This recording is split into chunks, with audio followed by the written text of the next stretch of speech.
دوستانو د اسفندیار مومند کومې ټپې چې راغلي په سوشل میډیا باندې ډېر زیات یو طوفان جوړ کړی دی. هغه ټپې چې اوس راته توره توره وایي، تاسو سره یې شریکوم. دغه ټپې چې دي، که تاسو سره اول یو څو خبرې شریکې کړم، نو په سوشل میډیا باندې دې ټپو ډېر زیات طوفان جوړ کړی دا وګورئ.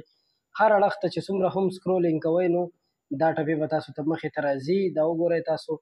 بل اړخ ته دلته په یوټیوب باندې هم کتلی شئ، په ټرینډینګ کې روانې دي، یعنې ټاپ 3 ټرینډینګ کې دا ټپې روانې دي. خو په دې ټپو باندې ډېر خلک چې دي دا ریویوز ورکوي چې ارشد خان په دې ټپو باندې ډېر زیات خفه دی، او ځکه چې د دې مخکې ارشد خان سره کار کول او دې هغه ته دوکه ورکړې ده. نو قدرمنو، داسې هېڅ خبره نشته. ارشد خان چې دی هغه یو کاروباري شخصیت دی، هغه خپل هوټل کولاو کړی دی، او دا ټپې سندرې ویل دا د دې خلکو کار دی. د چا چې نور څه کار روزګار نه وي، نو بس دغه سندرې وایي، په دې طریقه باندې پیسې پیدا کوي، پیسې ګټي.